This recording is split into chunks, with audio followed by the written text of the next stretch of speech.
From an offensive standpoint, the Red Sox didn't thrive in year one of the post-David Ortiz era. While Boston finished 9,369 and won its second straight American League East title in 2017, the club wasn't the hitting juggernaut it had been throughout Ortiz's tenure from 200,316. The Red Sox led the majors in runs scored 6 times during that 14-year span, including in 2016, and only landed outside the majors' top 10 in runs and Fangraphs WRC metric 1 time apiece, in 2014, when they placed 18th and 25th in those categories. This year's Red Sox, whom Houston dismissed from the playoffs in a 4-game ALDS, did cross the plate the 10th in most times in the league, but they fell to 22nd in WRC after the Ortiz-led outfit ranked first last season. The majority of the Red Sox regulars posted mediocre numbers at the plate, and according to StatCast's xwOBA metric via Baseball Savant, the only ones who outperformed their results were Mitch Moreland and Hanley Ramirez. An Ortiz-esque thumper obviously would have been of use to the Red Sox this year, and it's possible President of Baseball Operations Dave Dombrowski will attempt to find one in the offseason.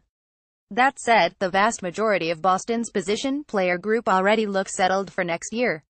Outfielders Mookie Betts and Andrew Benintendi, third baseman Rafael Devers, shortstop Xander Bogaerts, second baseman Dustin Pedroia and Ortiz DH successor, Ramirez, are locks. Sure, the Red Sox could stand to improve offensively behind the plate, where catchers Christian Vasquez and Sandy Leon combined to rank above average 19th out of the majors' 30 teams in WRC, but each offered significant value in the pitch framing department per Baseball Prospectus. And with Jonathan LaCroix having fallen off in 2017, there don't appear to be any surefire upgrades set to hit free agency next month. While the aforementioned players are good bets to return to Boston next year, the status of center fielder Jackie Bradley Jr. looks less certain. The Red Sox could trade the 27-year-old Bradley, who's controllable for 3 more seasons, move Benintendi from left to center and reel in an offensive force such as JD Martinez or Justin Upton via free agency to join Benintendi and Betts in the grass. Martinez and Upton, if he opts out of his contract with the Angels, will come at much higher prices than Bradley, who will earn around $6 in 2018, but the righty swingers would likely mash at Fenway Park. And it's worth noting that Dombrowski has already acquired Martinez in the past.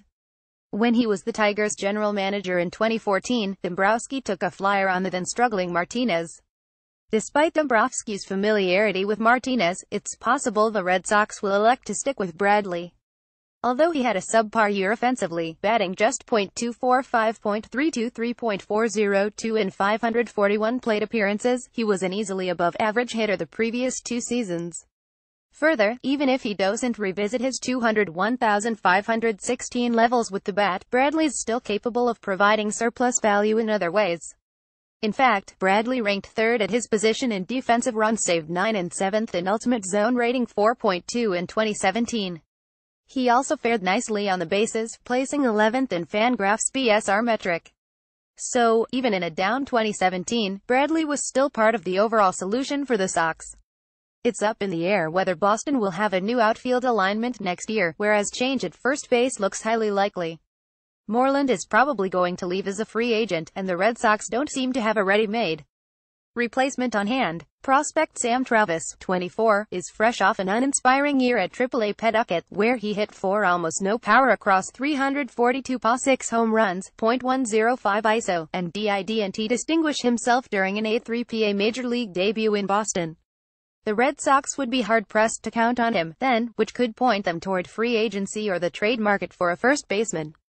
Free agents Toby Eric Hosmer, Carlos Santana, Logan Morrison, Jay Bruce and Yonder Alonso all had successful offensive seasons in 2017 and could land on Boston's radar. On the other hand, Dombrowski has never been shy about making deals and is only a year removed from swinging a blockbuster with the rebuilding White Sox, who have a star first baseman and potential trade candidate in Jose Abreu. The soon-to-be 31-year-old Abreu and his 2 remaining seasons of team control would warrant a quality haul, but the right-hand slugger in Fenway Park would make for an enticing match. Whether the Red Sox make a play for Abreu or another high-profile hitter over the winter, it does seem fair to expect an offensive upgrade to come in some form. What do you think Dombrowski will do? Poll link for app users. Photo courtesy of USA Today Sports Images.